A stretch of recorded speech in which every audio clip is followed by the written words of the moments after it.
It's time for the Voice of Reason podcast.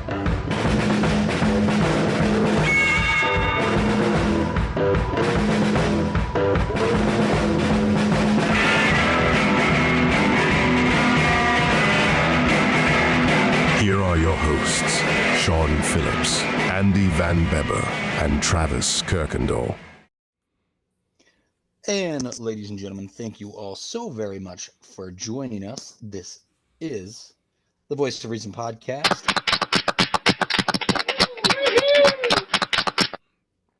Greetings yes, thank you, salutations. Thank you. My name is Sean Phillips. As always, I'm joined alongside my co-host, Mr. Andrew Van Beber. V, how are we doing today? How's your week been so far? Very well. The end of school cannot come quick enough because it just can't come quick enough because we've got one week and 1 day left. So, finish line on year 26 for Mr. Van Beber. Yep. Year 26. And it's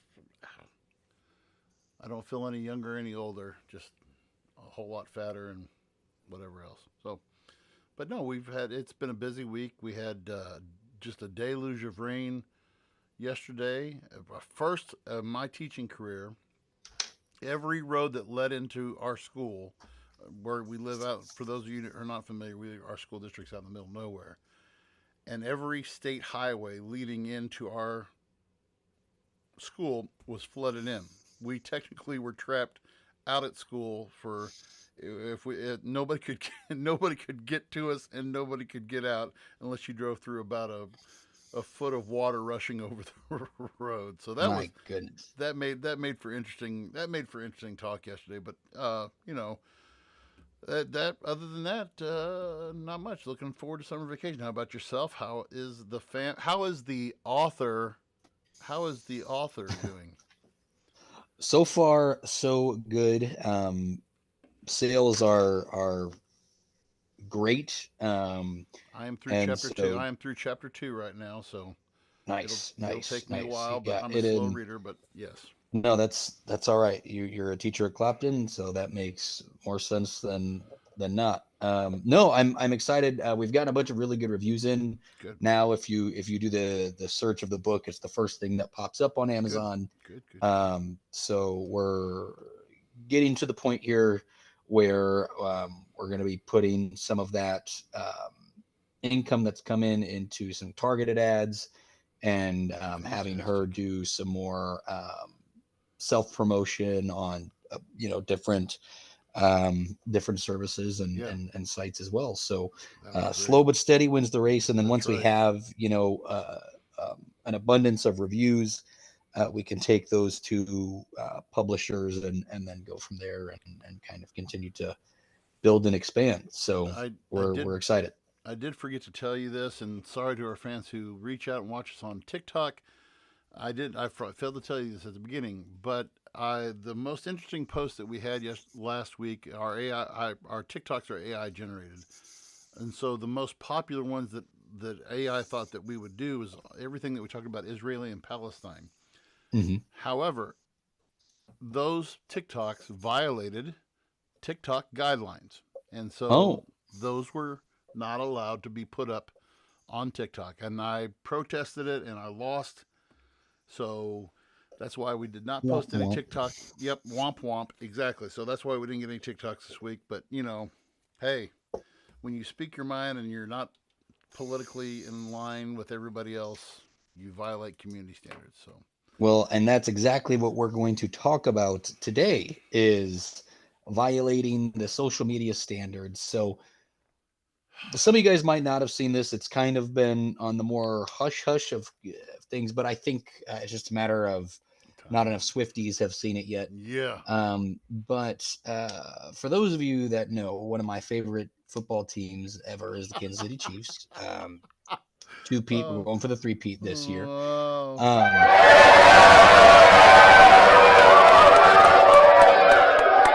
Yes. But the kicker of the Kansas City Chiefs, one Mr. Harrison is it Butker or Butker? Harrison Butker.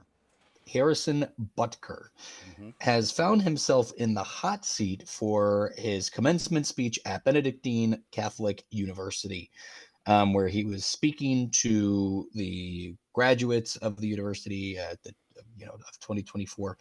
And we are going to do a play-by-play of his speech.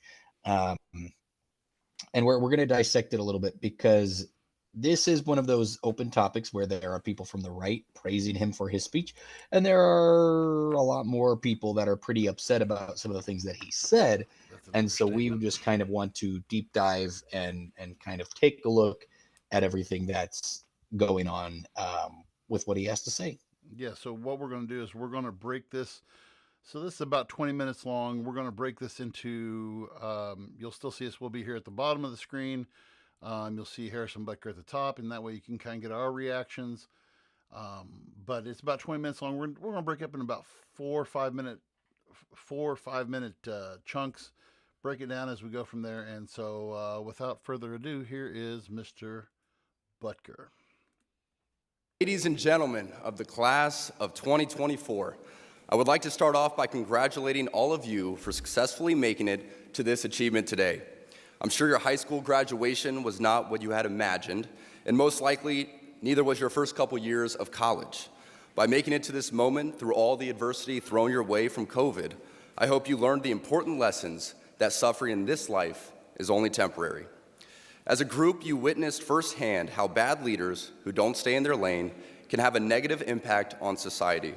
It is through this lens that I want to take stock of how we got to where we are and where we want to go as citizens and, yes, as Catholics. One last thing before I begin.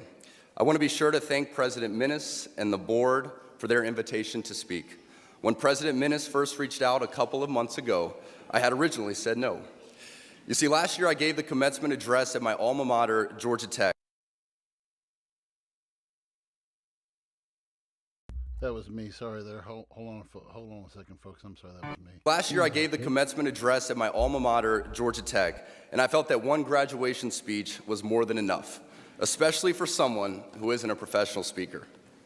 But of course, President Minnis used his gift of persuasion and spoke to the many challenges you all faced throughout the COVID fiasco and how you missed out on so many milestones the rest of us older people have taken for granted.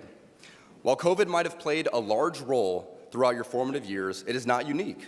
Bad policies and poor leadership have negatively impacted major life issues. Things like abortion, IVF, surrogacy, euthanasia, as well as a growing support for degenerate cultural values in media all stem from the pervasiveness of disorder. Our own nation is led by a man who publicly and proudly proclaims his Catholic faith, but at the same time is delusional enough to make the sign of the cross during a pro-abortion rally. He has been so vocal in his support for the murder of innocent babies that I'm sure to many people it appears that you can be both Catholic and pro-choice. He is not alone. From the man behind the COVID lockdowns to the people pushing dangerous gender ideologies onto the youth of America, they all have a glaring thing in common. They are Catholic. This is an important reminder that being Catholic alone doesn't cut it. These are the sorts of things we are told in polite society to not bring up. You know, the difficult and unpleasant things. But if we are going to be men and women for this time in history, we need to stop pretending that the Church of Nice is a winning proposition. We must always speak and act in charity, but never mistake charity for cowardice. It is safe to say that over the past few years, I've gained quite the reputation for speaking my mind. I never envisioned myself nor wanted to have this sort of a platform, but God has given it to me, so I have no other choice but to embrace it and preach more hard truths about accepting your lane and staying in it. As members of the church founded by Jesus Christ, it is our duty and ultimately privilege to be authentically and unapologetically Catholic. Don't be mistaken, even within the church, people in polite Catholic circles will try to persuade you to remain silent.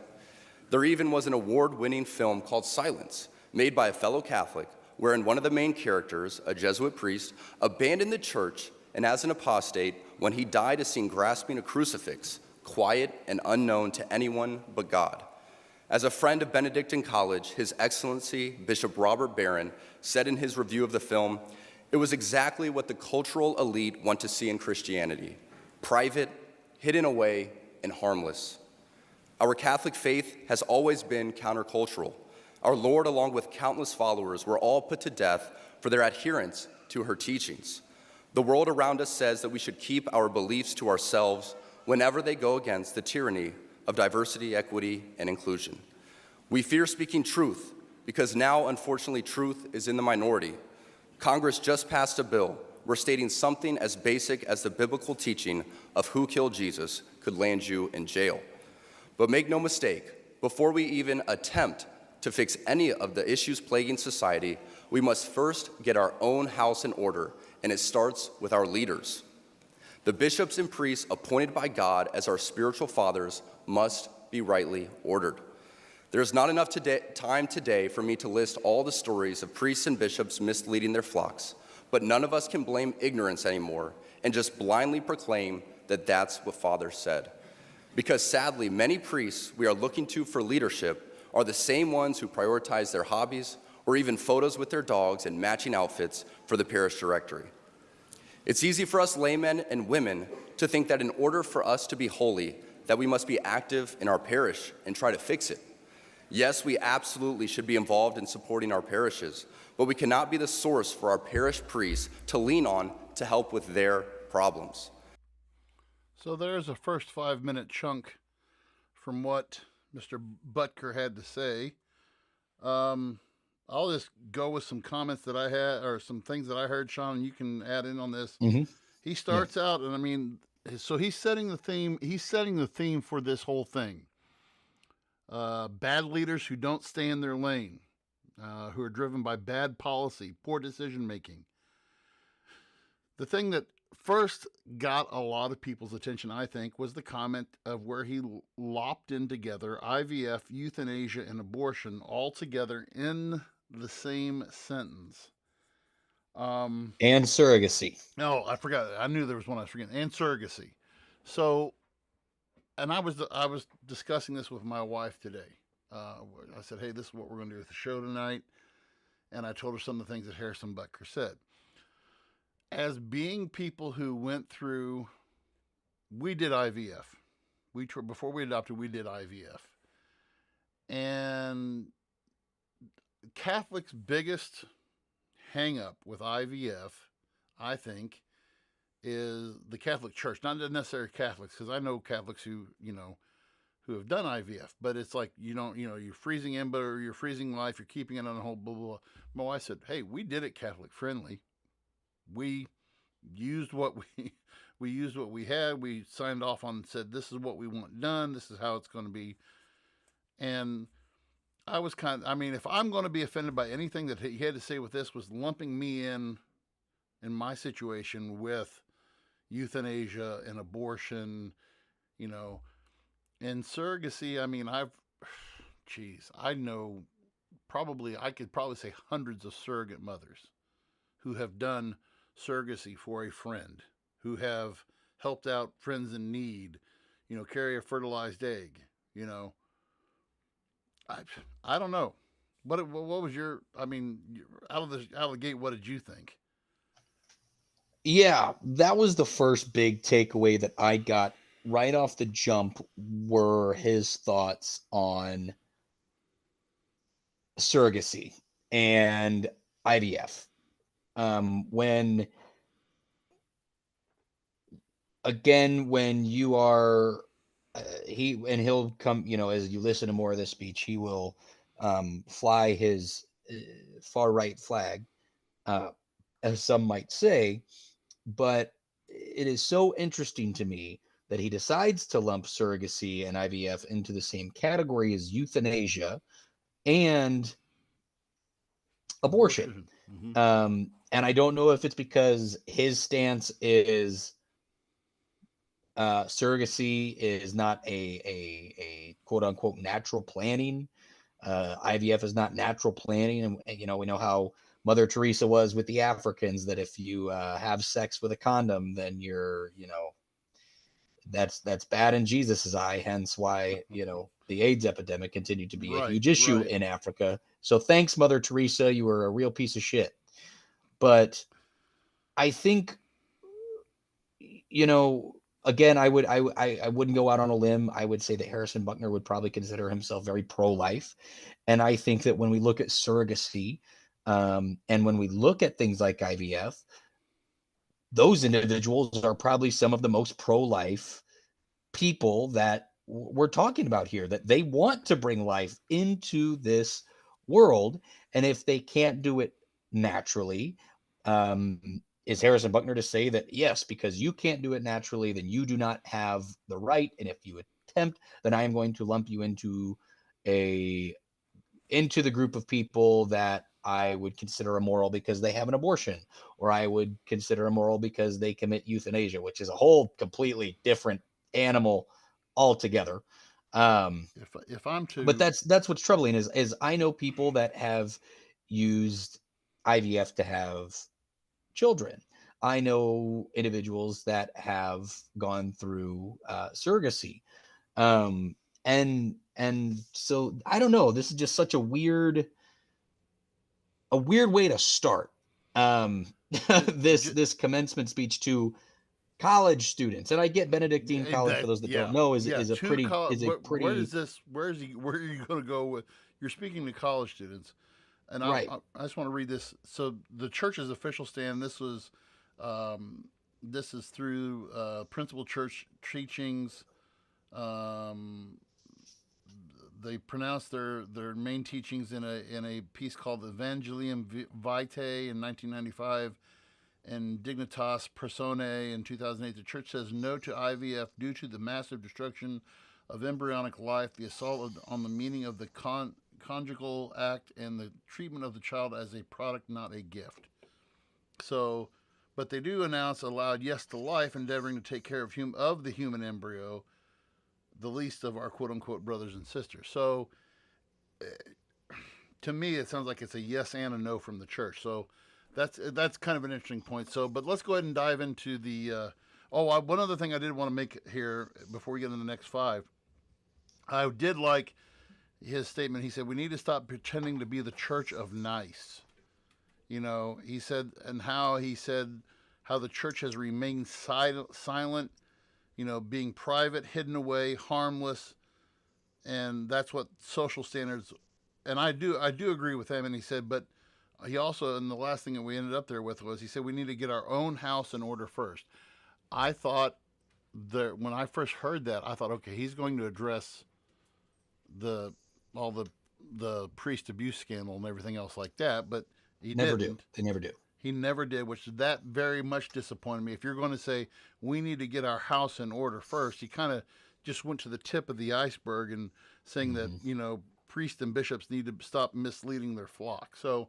But anyway, so let's go on to the next part here. Just as we look at the relationship between a father and his son, so too should we look at the relationship between a priest and his people.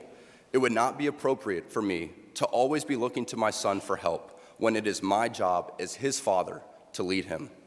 St. Jose Maria Escriva states that priests are ordained to serve and should not yield to temptation to imitate lay people, but to be priests through and through. Tragically, so many priests revolve much of their happiness from the adulation they receive from their parishioners, and in searching for this, they let their guard down and become overly familiar. This undue familiarity will prove to be problematic every time, because as my teammate's girlfriend says, familiarity breeds contempt.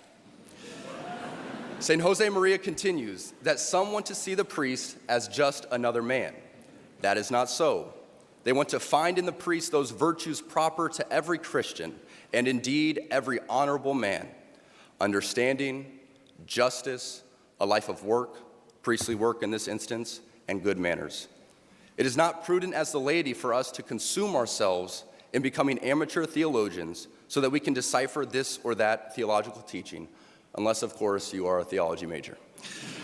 We must be intentional with our focus on our state in life and our own vocation. And for most of us, that's as married men and women. Still, we have so many great resources at our fingertips that it doesn't take long to find traditional and timeless teachings that haven't been ambiguously reworded for our times. Plus, there are still many good and holy priests, and it's up to us to seek them out. The chaos of the world is unfortunately reflected in the chaos in our parishes, and sadly, in our cathedrals too. As we saw during the pandemic, too many bishops were not leaders at all. They were motivated by fear of being sued, fear of being removed, fear of being disliked. They showed by their actions, intentional or unintentional, that the sacraments don't actually matter. Because of this, countless people died alone without access to the sacraments, and it's a tragedy we must never forget. As Catholics, we can look to so many examples of heroic shepherds who gave their lives for their people, and ultimately, the church. We cannot buy into the lie that the things we experienced during COVID were appropriate. Over the centuries, there have been great wars, great famines, and yes, even great diseases, all that came with a level of lethality and danger. But in each of those examples, church leaders leaned into their vocations and ensured that their people received the sacraments. Great saints like St. Damien of Malachi, who knew the dangers of his ministry, stayed for 11 years as a spiritual leader to the leper colonies of Hawaii. His heroism is looked at today as something set apart and unique, when ideally, it should not be unique at all. For as a father loves his child, so a shepherd should love his spiritual children too. That goes even more so for our bishops, these men who are present-day apostles. Our bishops once had adoring crowds of people kissing their rings and taking in their every word, but now relegate themselves to a position of inconsequential existence.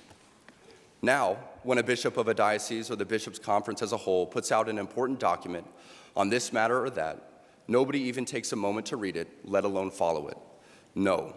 Today, our shepherds are far more concerned with keeping the doors open to the chancery than they are with saying the difficult stuff out loud. It seems that the only time you hear from your bishops is when it's time for the annual appeal, whereas we need our bishops to be vocal about the teachings of the church, setting aside their own personal comfort and embracing their cross. Our bishops are not politicians, but shepherds. So instead of fitting in the world by going along to get along, they too need to stay in their lane and lead. I say all of this not from a place of anger, as we get the leaders we deserve. But this does make me reflect on staying in my lane and focusing on my own vocation and how I can be a better father and husband and live in the world, but not be of it.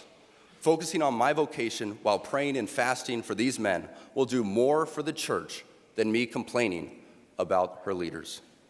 Because there seems to be so much confusion coming from our leaders, there needs to be concrete examples for people to look to in places like Benedictine, a little Kansas college built high on a bluff above the Missouri River, are showing the world how an ordered, Christ-centered existence is the recipe for success.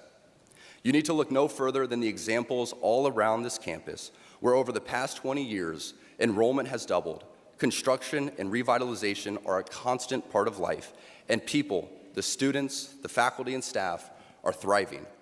This didn't happen by chance. In a deliberate movement to embrace traditional Catholic values, Benedictine has gone from just another liberal arts school with nothing to set it apart to a thriving beacon of light and a reminder to us all that when you embrace tradition, success, worldly and spiritual, will follow. So interesting, that right there, that last statement right there is the conservative of conservative statements. When you follow tradition, success will follow. That's a callback to, this. So this last 5 minutes was I don't know if I want to take it as saying scolding the church. He said, I don't want to say this out of anger, but it needs to be said, that priests shouldn't imitate lay people. And of course I love the stab at Swifty there. The familiarity breeds contempt. I was that little stab at Swifty, whatever, I guess I'm sure Travis Kelce will throw a block into him or something. I don't know.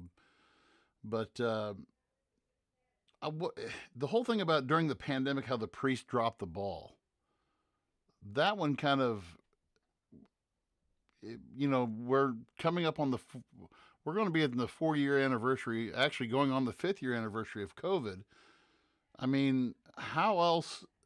My question to that guy is, how else did you expect people to handle? How do you expect them to handle the pandemic? Because it wasn't like those guys could get in to see him in the hospital or anything like that.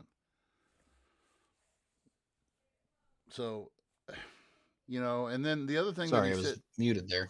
no, that's okay. The other thing that he said though was, and we've had this conversation before, that the church is going along to get along. Going along to get along. I agree. I agree with that statement. Probably one of the few things that I really do. I mean, there's a couple other things that I think we'll get to in probably the next 2 segments here, as we're about halfway through the speech now. But one thing that I do agree with, and you can feel free to disagree with me or whatever, but one of the problems that I have as a person who, I'm a moderate person. I have some conservative values. I believe that I also have some progressive values that, as far as saying that where change needs to occur. But when the church, I think the church as a whole has dropped the ball when it comes to standing up to things that traditionally, and this is kind of, I think, what Harrison Butker was getting to, traditionally the things that we say are wrong. And this is what triggered, although he didn't mention the LGBTQ community. I was watching the Young Turks, which is another podcast. I was watching a little bit of the Young Turks today. And the Young Turks said, Harrison Butker was turning this into a hate speech rally. And for that very reason that I think that, he mentions tradition and he mentions, but it goes back to that previous statement of getting along, stop being the church of nice and stop going along to get along. So the church needs to start calling a duck and being okay with that. Because, I mean, if you really want to get to it, let's look at the numbers. Church attendance across the United States is down. And the church is trying to be more the term that I use is seeker friendly, to attract people in. So yes, we will allow this and we will allow that and we will allow this sin and this sin and this sin. But, we want you to feel comfortable and not to be offended. So we're going to allow the thing, it's not, to me, it's all in the delivery. I'm not going to condemn, because I've said before, I'm not going to condemn somebody of a sin.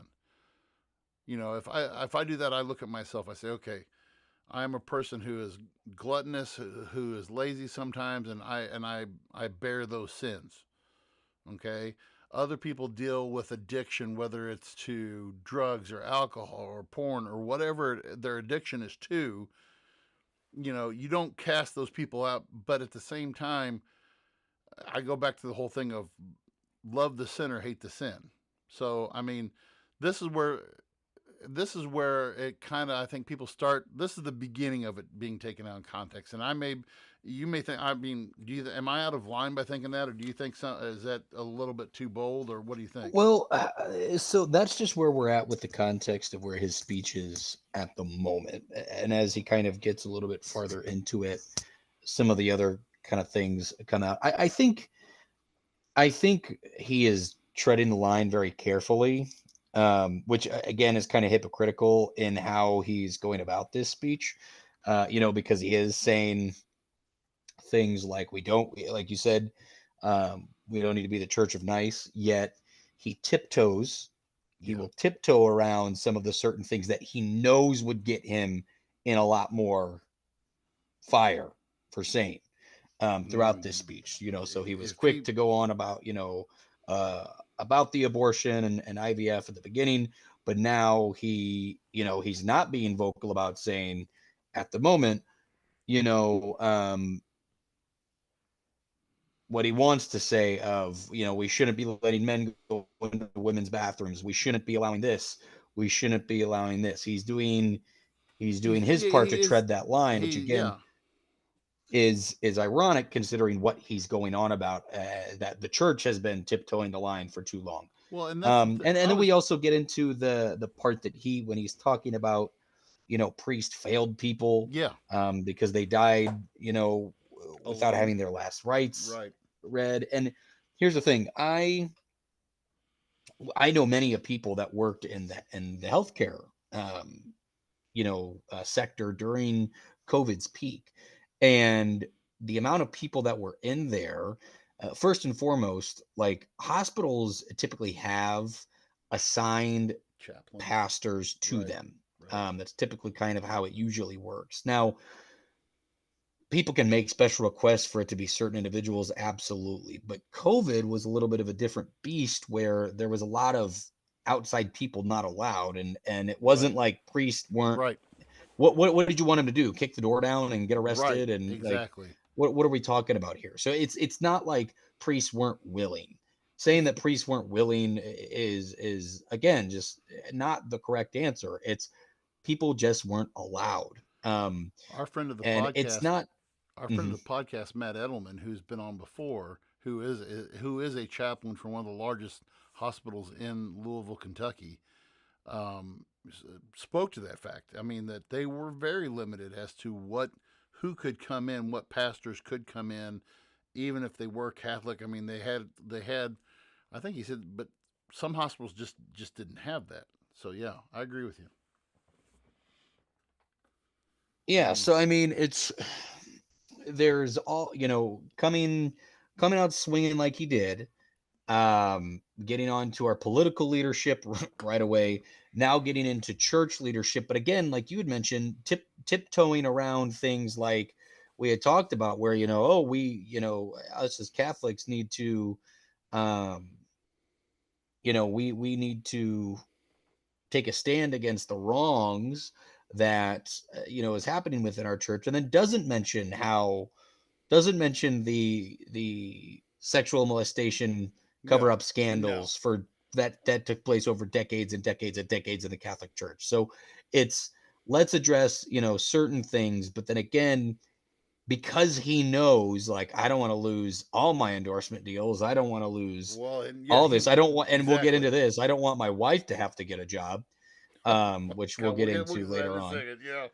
But he does it to where he avoids, flat out saying certain things. Yeah, and he'll get into more that again caught him heat later on as you guys continue to listen.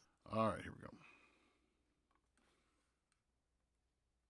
I am certain the reporters at the AP could not have imagined that their attempt to rebuke and embarrass places and people like those here at Benedictine wouldn't be met with anger, but instead met with excitement and pride. Not the deadly sin sort of pride that has an entire month dedicated to it, but the true God-centered pride that is cooperating with the Holy Ghost to glorify Him. Reading that article now shared all over the world, we see that in the complete surrender of self and a turning towards Christ, you will find happiness. Right here in a little town in Kansas, we find many inspiring lay people using their talents. President Minnis, Dr. Swafford, and Dr. Zimmerer are a few great examples right here on this very campus that will keep the light of Christ burning bright for generations to come. Being locked in with your vocation and staying in your lane is going to be the surest way for you to find true happiness and peace in this life. It is essential that we focus on our own state in life, whether that be as a layperson, a priest, or religious. Ladies and gentlemen of the class of 2024, you are sitting at the edge of the rest of your lives. Each of you has the potential to leave a legacy that transcends yourselves and this era of human existence.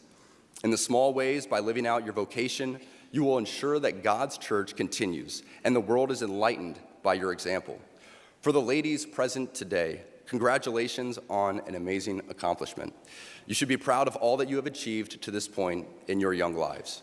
I want to speak directly to you briefly because I think it is you, the women, who have had the most diabolical lies told to you.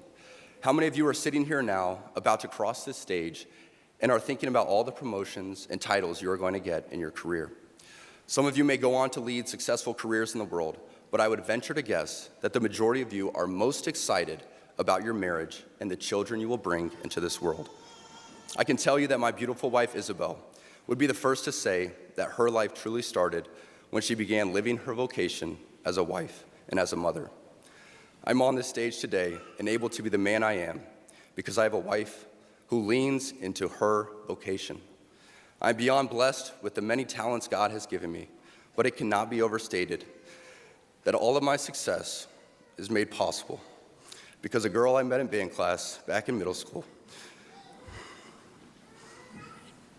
would convert to the faith, become my wife, and embrace one of the most important titles of all, homemaker.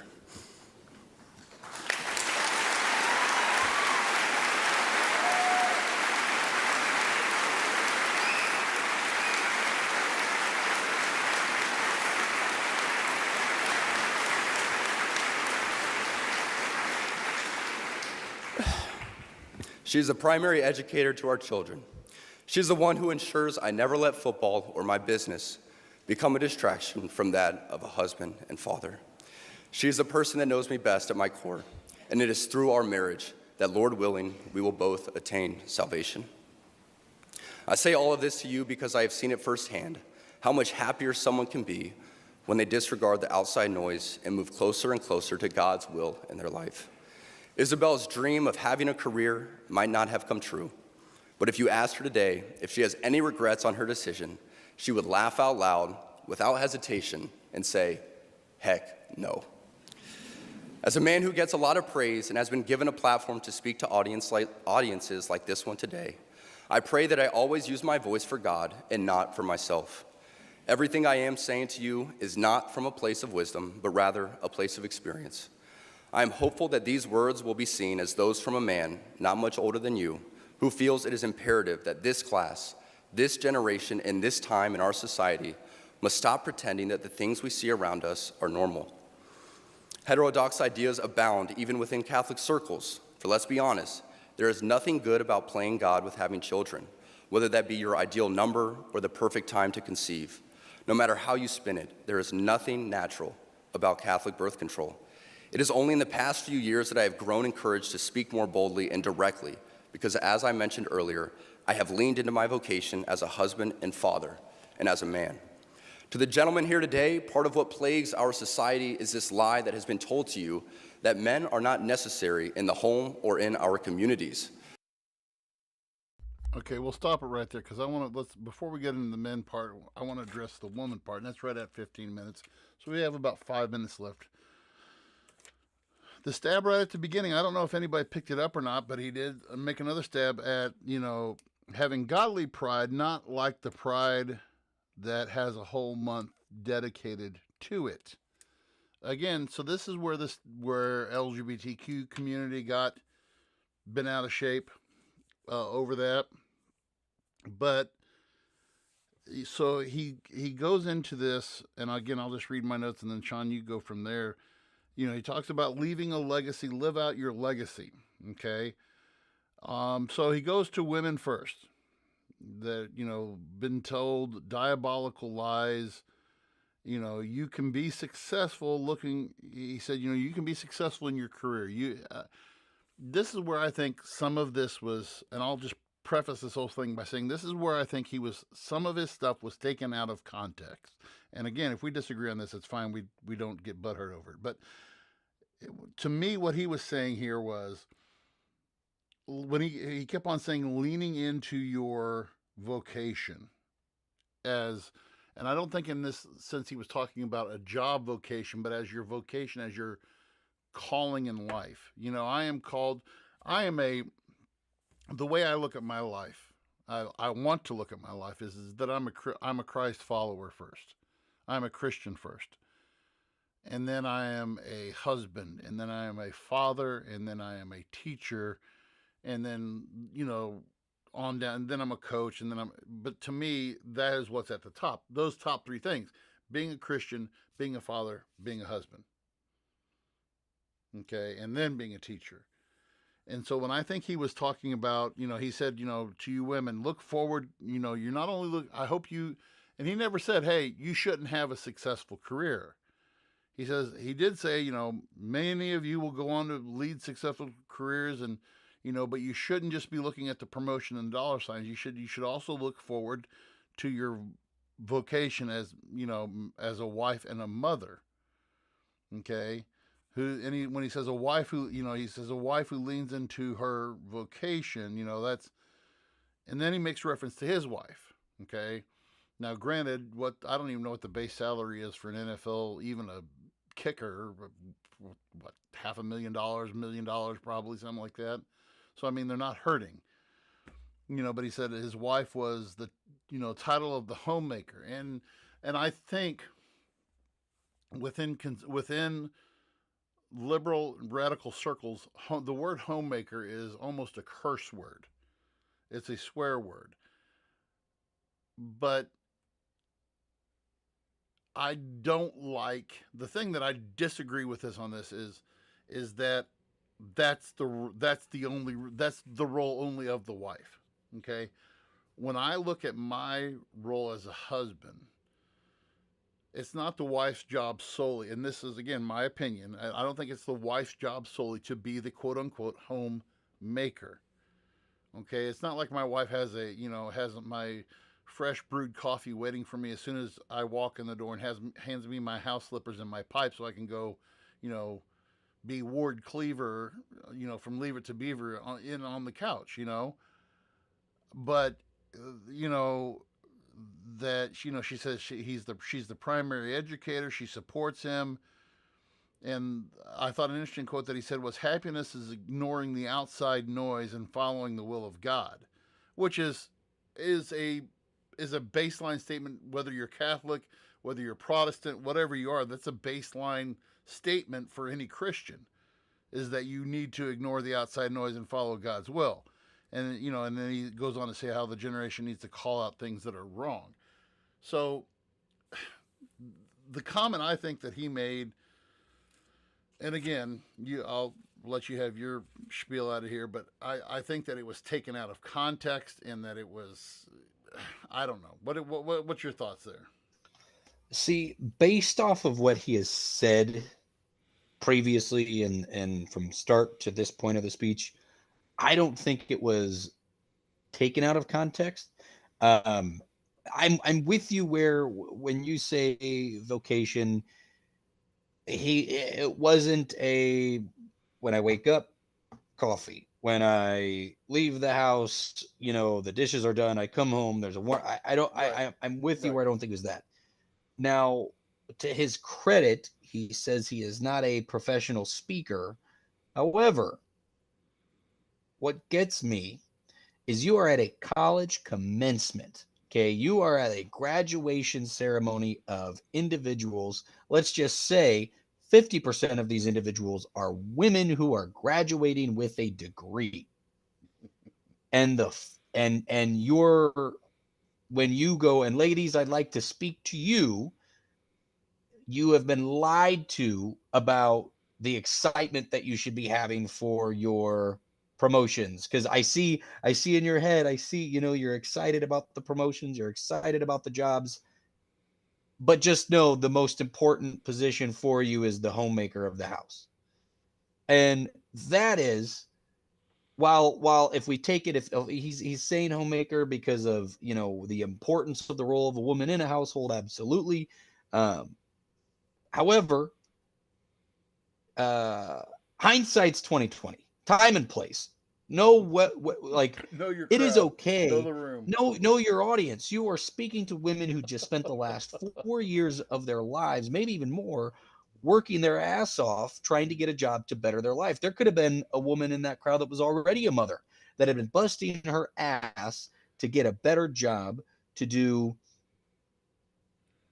to do better things. Yeah. And so I don't know. That part to me was I guess almost, I don't want to use the word insensitive, but and mind you, also, like, Harrison has to look at it from a realistic perspective, because he is not, and maybe he has, but he has not gone on to talk about how privileged his situation is compared to other people. Congratulations, man. You make millions of dollars. Right. You are a multi-millionaire. You can pump your wife filled with kids till the end of your days.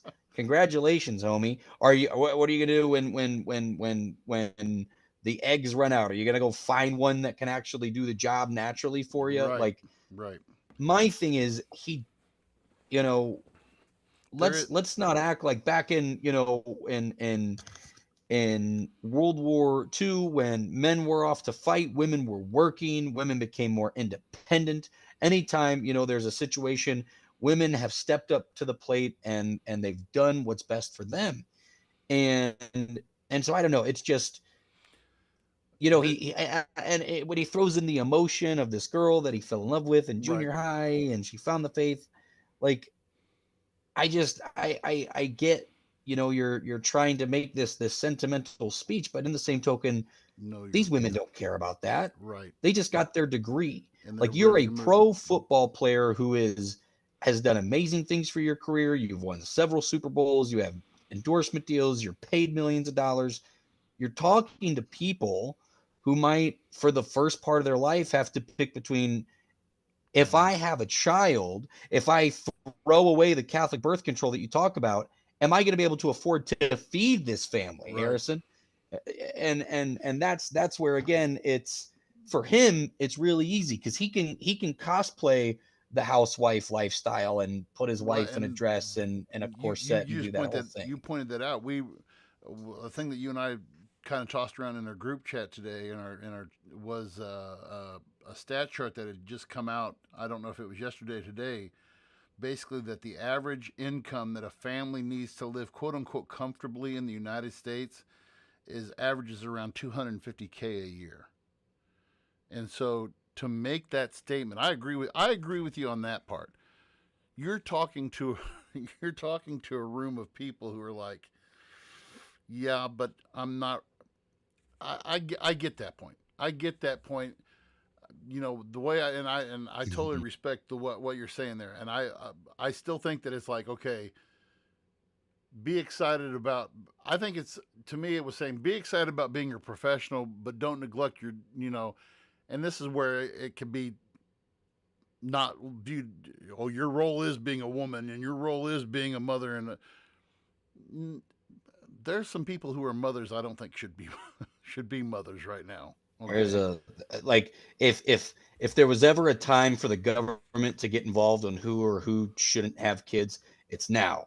It's now. No, I'm just kidding. But Jesus, I'm with, you're in the schools. I see kids constantly, and I'm babies like, having babies. Yep. dog, your parents should still be living with their parents. Like, Yep. what is going on? Yep. All right, let's look at the last 5 minutes here. As men, we set the tone of the culture, and when that is absent, disorder, dysfunction, and chaos set in. This absence of men in the home is what plays a large role in the violence we see all around the nation. Other countries do not have nearly the same absentee father rates as we find here in the U.S., and a correlation could be made in their drastically lower violence rates as well. Be unapologetic in your masculinity, fighting against the cultural emasculation of men. Do hard things. Never settle for what is easy. You might have a talent that you don't necessarily enjoy, but if it glorifies God, maybe you should lean into that over something that you might think suits you better. I speak from experience as an introvert who now finds myself as an amateur public speaker and an entrepreneur, something I never thought I'd be when I received my industrial engineering degree. The road ahead is bright. Things are changing, society is shifting, and people, young and old, are embracing tradition. Not only has it been my vocation that has helped me and those closest to me, but not surprising to many of you, should be my outspoken embrace of the traditional Latin Mass. As you move on from this place and enter into the world, know that you will face many challenges. Sadly, I'm sure many of you know of the countless stories of good and active members of this community who, after graduation and moving away from the Benedictine bubble, have ended up moving in with their boyfriend or girlfriend prior to marriage. Some even leave the church and abandon God. It is always heartbreaking to hear these stories, and there's a desire to know what happened and what went wrong. What you must remember is that life is about doing the small things well, setting yourself up for success, and surrounding yourself with people who continually push you to be the best version of you. I say this all the time, that iron sharpens iron. It's a great reminder that those closest to us should be making us better. If you are dating someone who doesn't even share your faith, how do you expect that person to help you become a saint? If your friend group is filled with people who only think about what you're doing next weekend and are not willing to have those difficult conversations, how can they help sharpen you? As you prepare to enter into the workforce, it is extremely important that you actually think about the places you are moving to. Who is the bishop? What kind of parishes are there? Do they offer the TLM and have priests who embrace their priestly vocation? Cost of living must not be the only arbiter of your choices, for a life without God is not a life at all, and the cost of salvation is worth more than any career. I'm excited for the future, and I pray that something I have said will resonate as you move on to the next chapter of your life. Never be afraid to profess the one holy, Catholic, and apostolic church, for this is the church that Jesus Christ established, through which we receive sanctifying grace. I know that my message today had a little less fluff than is expected for these speeches, but I believe that this audience and this venue is the best place to speak openly and honestly about who we are and where we all want to go, which is heaven. I think. Okay, well, that's pretty much the end of it, and I didn't want us to go too much over time, but men set the tone of the culture, and absentee fathers are why we have violence, degradation in society, and the lies that are told to them by society about masculinity and unapologetic masculinity. In my opinion, there is no happy balance. There really isn't, because we have toxic masculinity when we talk about, like, what's the guy, Andrew, help me out here, the guy who had the sex trafficking ring and all that stuff and everything, and then got in trouble with it. Jeffrey Epstein. No, not Jeffrey. Talking about Jeffrey Epstein? No, the guy who was the commentator, had a podcast, and Andrew Tate? Yeah, Andrew Tate. Yeah. Okay. And so you have men who just call it what it is, men who are afraid to establish authority in their house, and then you have men who are just totally on the far end of the spectrum, who are just this, just the word I'm looking for is escaping me right now, but these misogynistic, over the top guys. And so, it's hilarious. Like I actually know an individual that I not really a friend, but an acquaintance that I've met and still follow pretty actively on the social network, who is at church every Sunday and is very much, God, has abandoned us because of, trans people and all this, that, or the other, and how it should be, a man in the household and blah, blah, blah, blah, blah, blah, blah, blah, blah, blah. And his full-time career is selling lingerie to strippers and going to strip clubs every single night to sell the lingerie to. my God. So. Wait a minute. That needs one of these. So my thing is, hey man, you are the epitome of preaching and having your cake and eating it too. Yeah. It's like, oh my God. It's same thing, like, but he's also a big Andrew Tate worshiper. So it goes to show. Who was the guy? The guy who was fired from Fox, tanning your nuts and all that stuff. Whatever his name was, that guy. Tucker Carlson was tanning his balls. Tucker Carlson, and his whole thing. Sun tan my nuts and blah blah blah blah blah. And I don't throw. Listen, I know how you are with Tony, and it's the same way with Janine and I. We look at each other as partners in a relationship. My best friend, Janine, is my best friend, and she's my confidant. She's my rock. She's everything.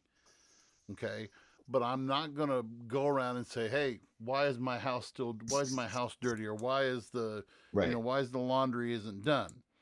Okay, and I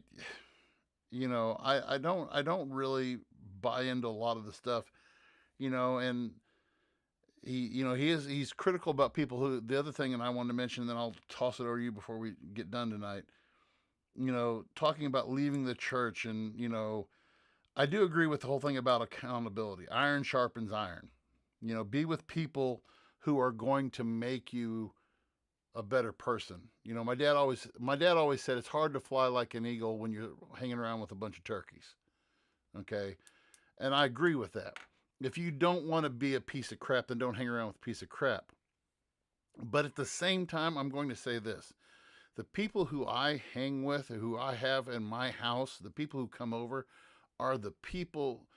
We need to avoid religious elitism, because if we do that, then we're doing the very thing that Christ didn't want us to do, which was, hey, we can't be in this crowd with you because you do this, and this.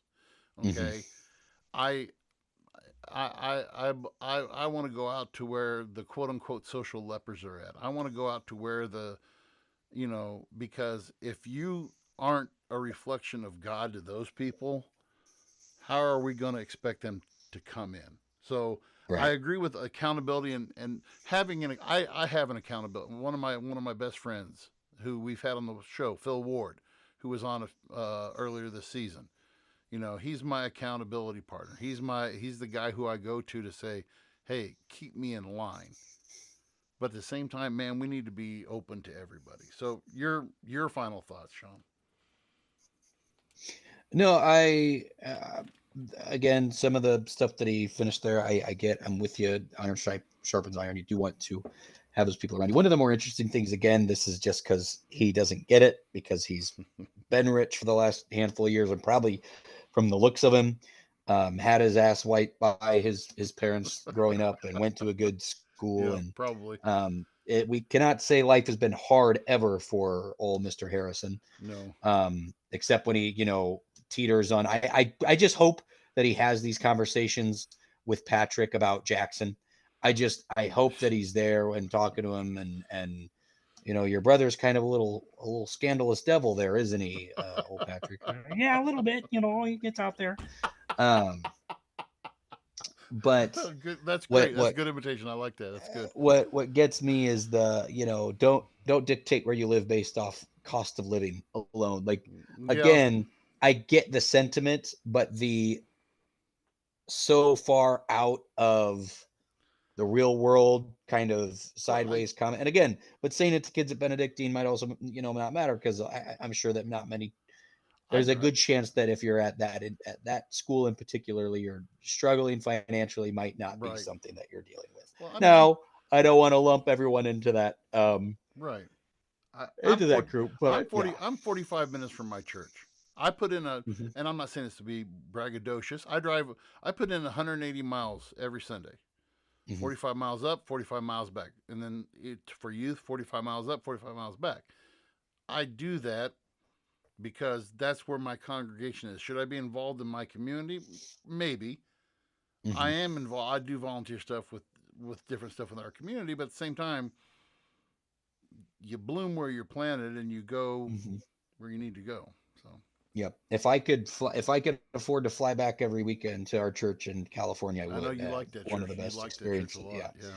Well, but again, to our listeners, thank you guys so much. Please leave us your comments, your feedback on Mr. Butker's speech. If you liked it, didn't like it, please, we'd love to know. I had loved doing these watch-alongs and listen-alongs with you guys. They're a lot of fun. We'll definitely, if you guys like those, let us know. We'll continue to kind of do them, because it has been announced that Trump and Biden will be duking it out. Oh, that's gonna. You want to talk about that? One. That's gonna. So that will be a fun watch along. We'll definitely gonna be great material. Whatever night of the week is, we'll have to go live and do a watch along with that one. So come on, man.